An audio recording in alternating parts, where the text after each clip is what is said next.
All right. Hi, I'm Dave Henning with the Fresh Start Podcast, fresh ideas for business and personal growth. And I'm very excited to have my guest today, Lee Yoder from down on the farm in Ohio.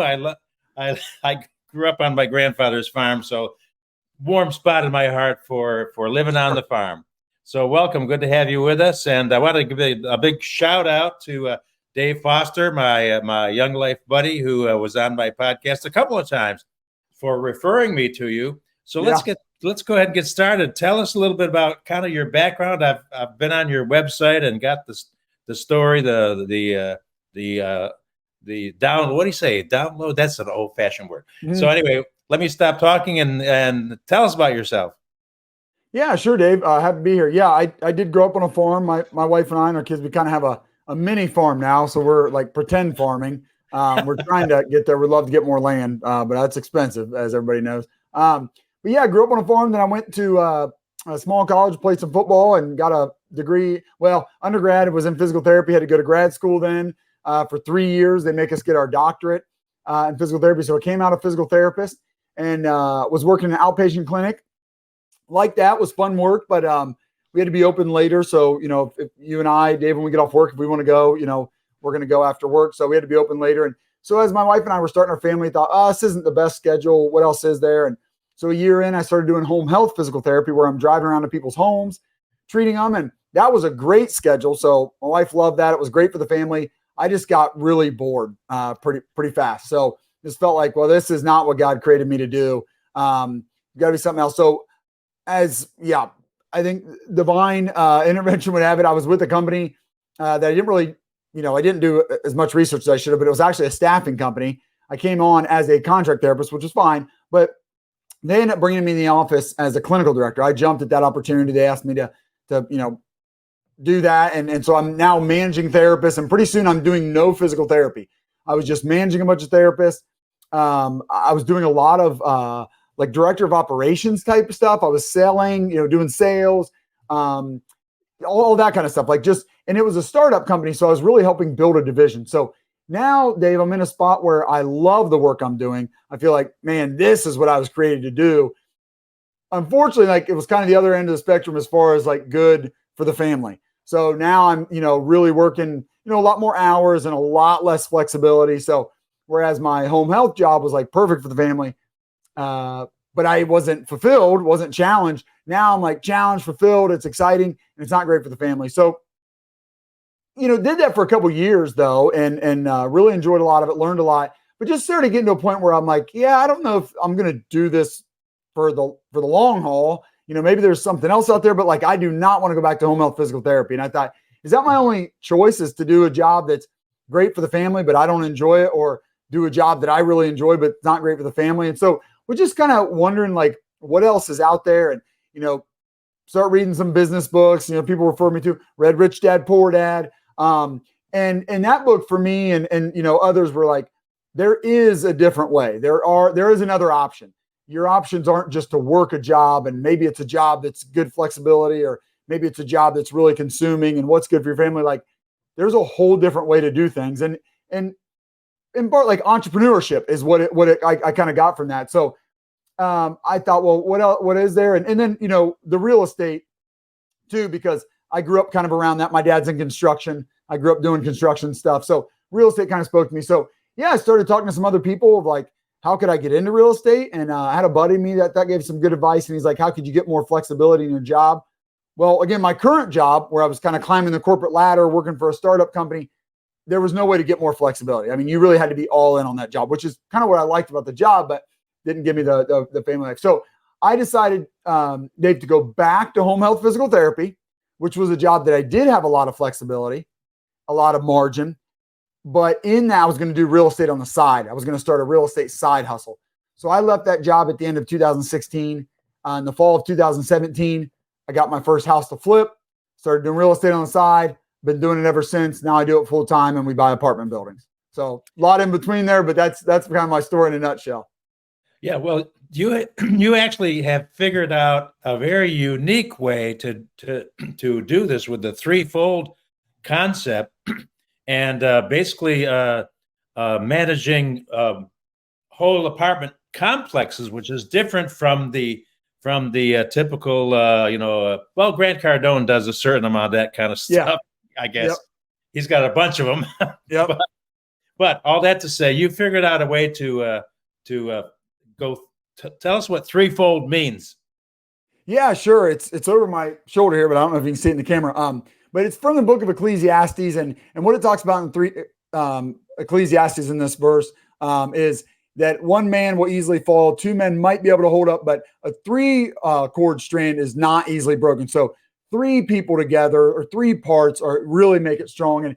And my wife and I, as we were kind of thinking about the business and really wanting to lead with our faith, and just what does this business mean to us? What do we want it to be? We had another friend kind of talk about that verse, and there's a lot of great business advice in the book of Ecclesiastes. I would encourage anyone to read that book. Really great business, but just life advice from a guy who was kind of on top of the world, and at the end of his life, in King Solomon, like looking back and like what does it all mean and stuff. But for us, what that means, Dave, a couple things, but like it's us, it's our internal threefold team. And then we work with our investors, and then we work with and then we've got God. So we just feel like our investors are a biggest part of our team. We can't go buy these properties without them. But then for us, there's got to be an eternal aspect of it, Dave. We serve a higher purpose. We want this to mean more. My wife has always really pushed that. She's like, Lee, you just talk to me about numbers. You just talk about dollars and cents. It's got to be more than that. And of course, I agree with that. So that's what threefold means to us, is that, we want to build this great business. We want to partner with investors, bring them along, and they bring us along. It takes both of us, but we really want to keep our focus on God and like, what does it mean to do this well? What does it mean to be good stewards of our money? What does it mean to serve our residents well? We're really big into that. God has put these people right in front of us in the buildings that we are taking ownership of and running. So how can we serve them? So that's kind of a lot, but that's kind of what threefold means. That's fantastic. Yeah, there's an eternal value in John Maxwell, my friend, said leadership is influence, and you're talking about influence people's lives, both your tenants and your investors. And so is this these are do I take it these are like long-term rentals? Yeah, yes, all long-term residents. Yeah, 1-year leases. Okay. And sounds like that has worked out well for you, and you do some special things for your residents, I understand. Is that right? Yeah, we try to. Yeah, we'd love to do more. We want to continue to grow into this, but we've got residents that, we hope they stay for a long time. We hope to own a lot of these properties for a decade, and we hope the residents would stay for that long. It makes our job a lot easier. Sure. So if we can provide them a really good place to live, maybe they'll do that. But yeah, just around the holidays, we'll always pick a property or two or three, and we'll, usually it's just a handout. We like to just give these like little kind of goodie bags where we'll just put something, that goes along with the season. Like, Christmas, we might put some hot chocolate in there and some mints and just a little note. Usually that goes along with the Bible verse. And so it's really not much, Dave, but the idea behind it is really just to, help our residents to know someone's thinking about them, someone cares about them, that, we see them. It's a little bit more to us than just, hey, just make sure you pay your rent on time. We've had different events at the properties. We had a food, not a food truck, but a shaved ice truck, like snow cones. Did that, and then we grilled a bunch of hot dogs, and I think we had chips and stuff and water and all that. But just an event where the property managers could come out as well and get all the residents out. We had people coming from other properties, which was fine.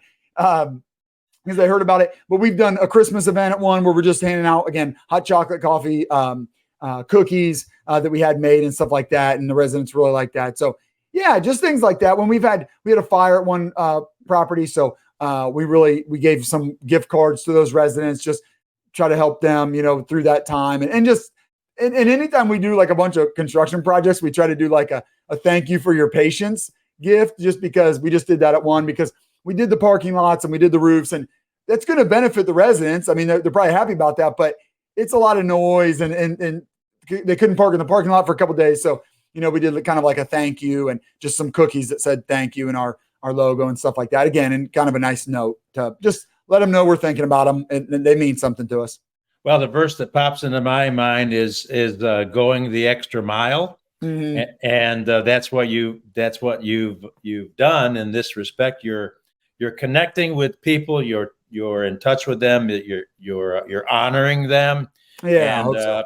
And even on the small gifts, there's another verse in the Bible that talks about don't despise the day of little things. And it can be little or big, but that they know you're there for them. So you have what, about 288, 300 units right now, something like that? Yeah, right around there. We sold a couple and then we bought one. So we're sitting at 255 right now, because we sold 2 this summer and bought one, 255. And yeah, that's where we sit right now.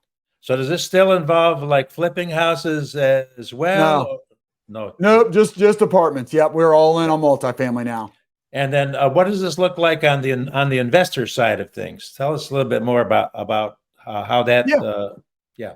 Sure. Yeah. So we don't have. Our job is to go find great assets, find great investment opportunities in apartments, and then once we get them, operate them really well and create that cash flow, create that equity and that wealth generation for us and our investors. But we can't buy these apartment buildings by ourselves. I'm not independently wealthy yet, Dave. Don't have all that. So, but that's what's fun, Dave. I mean, I started in the small stuff. So I started with the duplex, and then we did a 16 unit. And with that 16 unit, I only needed one investor. So my in-laws came in with us. And that was the first time we had someone come in with us. So we did the duplex on our own and some flips on our own. But we made a bunch of money in that. But so did my in-laws. And so that was really neat. And I thought, man, I want to do more of this. And that's all a syndication is. So we go to, family, friends, but then it's really grown to a lot of other people as well. We always do the type of syndication where we have to have a relationship with our investors first, which I like. So we don't only take accredited investors, which kind of means you're wealthy. It's like you have $1 million net worth or you make a lot of money, $200,000 or $300,000 a year. But we take non-accredited investors as well. So we have to have a relationship with them first. So it's people that we have a relationship with, but it might be through some of the local real estate meetups. It might be people that hear me on this podcast, Dave, and we'll just develop a relationship even over the phone, and we have a lot of material. And once they get comfortable, they jump in with us. So we bring the deal, we bring the operations, they bring the capital, and we give them, more than half of the property. So they get a lot of the equity. They get most of the cash flow, if not all of it early on, because the way we do it, and a lot of people do, we offer a preferred return, which just means the investors get paid first. And so they get all of the cash flow until they receive a certain amount of return on their investment, maybe 6%, 7%. A lot of times we do 8%. So once the investors have all gotten an 8% return, then we split the profits. So then we get to make some. So we really have to make sure they're making money first. And then, at the end, if we sell or we refinance them, we have a big cash out that everybody gets to benefit in. So how long are they in for the long haul? Yep. Yeah. So it's usually going to be at least 3 years, probably 5 years. At that point, Dave, we might sell. So we sell, everybody makes money, we're all happy, and we can go get another deal. We also could refinance. If we were to refinance after 5 years, likely the investors should get all of their money back, but they still get to stay in the deal. So that's kind of the real, I like that model. We haven't gotten that. We've sold a couple. We haven't refinanced. So probably next summer we'll be doing a couple refinancings. But that way the investors can get all their money back. All the risk is off the table, but they still own the same amount of the deal. So they still get all that cash flow. They're still building equity, but they've got all their money back. So they can take that and go get another deal if they want to. I always tell them about just plan on 5 years. And then at that point, we'll either sell or refinance. Excellent. I must say. So you're in a big sports area of Ohio, aren't you? Yeah, I think so. I mean, our Bengals are 0-2, but we're just slow, starting off slow. We're going to crank it back up. I have nieces and nephews down in the Cincinnati area, and they love their baseball team. Yeah, The baseball too. Reds. Yep, baseball. Yeah, we don't have a basketball team, but Reds have played well recently. Bengals are good. We got the Buckeyes. Yeah, Yeah. Oh so yeah. I'm a big Yeah. sports fan. My nephew went to Ohio State for a Awesome. while, and yeah, Yep. so very familiar with that. So, what's the most important thing that you'd like to communicate with those that are listening and viewing today? Yeah, I guess I could take that a lot of different directions. One thing I'd say, Dave, that I feel like the Lord has taught me through all this, is just that our God is often very slow moving, and that's real hard for me. So the way I'm kind of wired, flipping would probably, fit me a little bit better because you can flip them over quick and you just new deal all the time. Multifamily investing is not like that. I mean, you're doing pretty good, at least where I'm at. Like we're pretty happy if we get 2 apartment buildings a year, maybe 3. So it feels like we go a long time sometimes without getting another deal. And I'm kind of a deal junkie, and I like getting the new shiny object, getting the new deal. But in that, there are large rewards, big profits for those who can stick it out. And even, getting this business going. So this just speaks to entrepreneurship. It takes a long time to get something going. And I really believe in the compound effect where you got to work for a long time and you just don't see much benefit. And it feels like you're not doing anything. But if you just stick with it, what you'll find out, I believe, is that you are building up a ton of momentum and it does eventually click in. I mean, Dave, I think I'm a good example. In my first full year of trying to get into real estate, I flipped 1 house. So we had done 1 unit. In the next full year, we did 1 duplex. So we went from 1 to 2. In the third year, so 2 years in, Dave, I've only done 2 properties. Like to me, that's really, really slow. Like I wanted to flip 15 homes by then, right? So I just felt like we were moving so slow, but we were building all this momentum. And in year 3, we got a 16 unit, an 8 unit, and a 10 unit. So we went from 2 the year before to 34. Now it took us that whole next year to reposition those.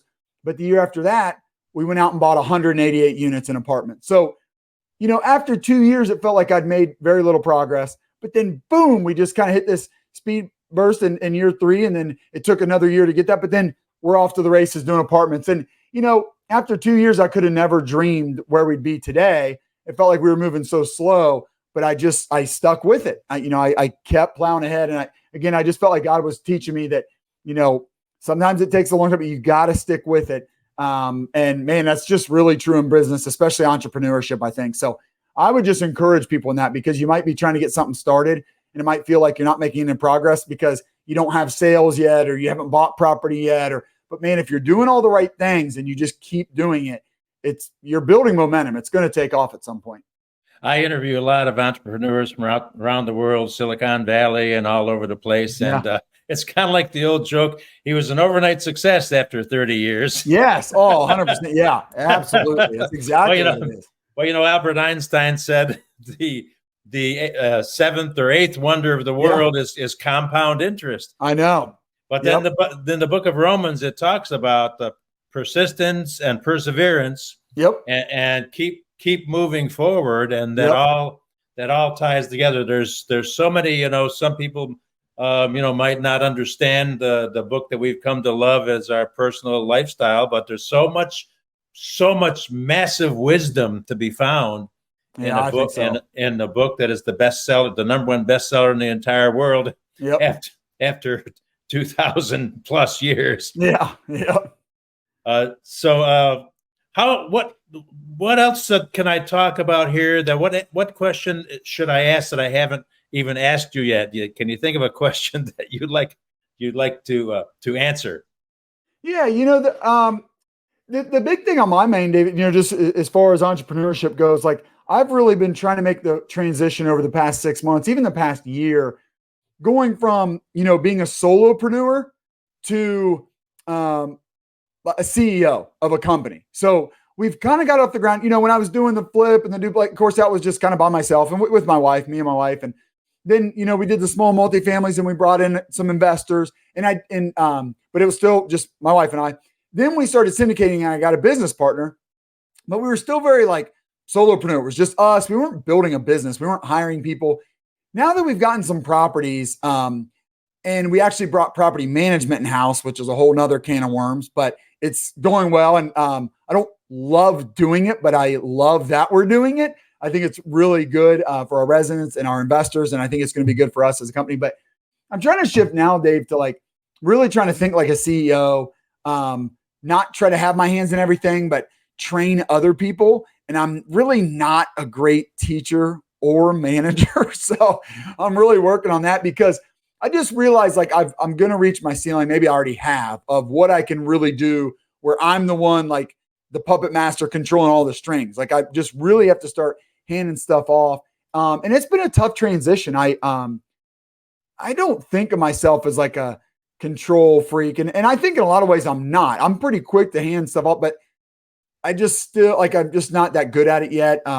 So yeah, I think that's the next phase of my entrepreneurial journey, business building journey, because I just feel like I got to start building a team. I got to bring in other people and I really have to train them and empower them. And it's amazing when you see it happen. When I am doing something that I hate doing and I forget to do it a bunch of times because I don't like doing it, accounting stuff or something like that, right? And I hand it off to somebody else and they actually kind of enjoy doing it and they think about it so it doesn't get missed and they do it. And I just see it happening and I'm like, man, I never think about that anymore. Somebody else just does that. It's amazing. So I need to do more of that. But that's, I don't know. That's just something that my wife always encourages me to come up with a word for the year. And it was funny. I came up with the word lead, and that is the word she had already come up with that she thought would be a good word for me. So felt like a God thing there that he was leading us both in that. And that's what I'm trying to do, Dave. I'm trying to lead better, like lead a team instead of just doing it myself, just trailblazing by myself. Well, there's a word for that. It's called micromanaging. And people you bring in, they don't want to be micro managed. And that's right. That goes back to my background of John Maxwell business coaching. And I have a really great business coach partner that we work together and doing that kind of stuff is offering that kind of a training to someone like yourself that wants to transition and keep control, but with open hands, so to speak. Yep. So this has been a delightful conversation, and in fact, let's see. I have some questions that I ask. Sure. That it's the top 10 questions that I can ask you when I run out of things to ask. Okay, I'm ready for them. Okay, so I'll just give you one, and I want to keep our time together short because Americans have the attention span of like a gnat or something. So if you could sit down with anybody in the entire world, living or dead, maybe have lunch with them, ask them questions, and I'll share this with you. My friend John Maxwell, who I met first in 1988 at a Sunday school convention in Boston, and then later on I hooked up and getting coached by him. But he actually had the opportunity to interview the basketball coach at UCLA. Yeah, and John Wooden.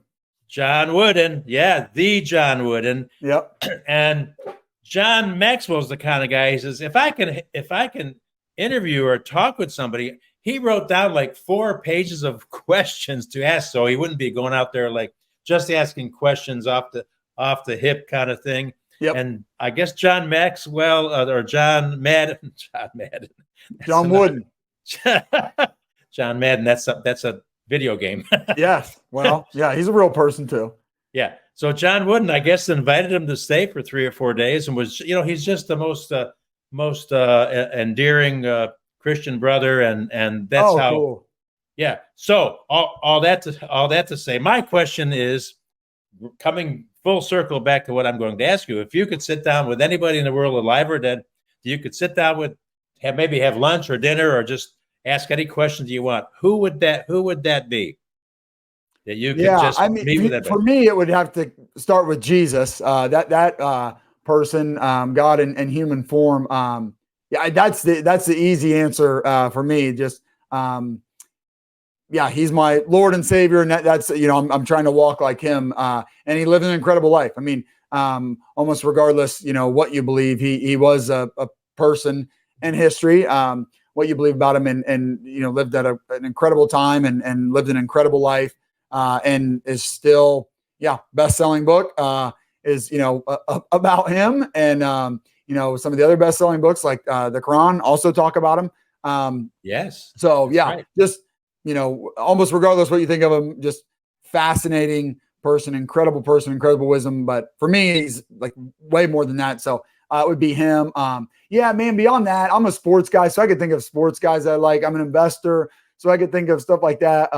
Guys that have built great businesses. And then yeah, like historical figures like an Abraham Lincoln. Man, there's so many, but I'll just stick with Jesus. I'll do the easy Sunday school answer and just go with Jesus.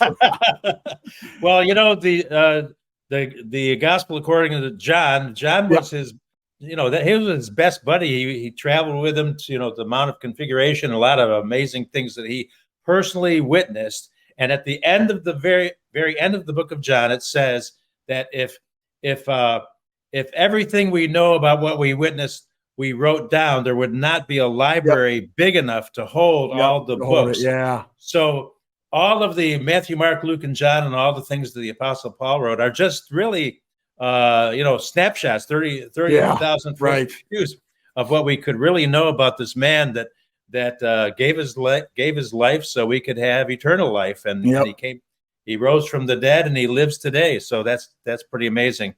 Yep. So I wanted to thank you for being with me today, and I may want to make sure I've got a banner for you right here. Let's see, where are you? Okay, here you go. All right, how about this? I got the join our newsletter to get people connected with you right now. threefoldrei.com. Join our newsletter.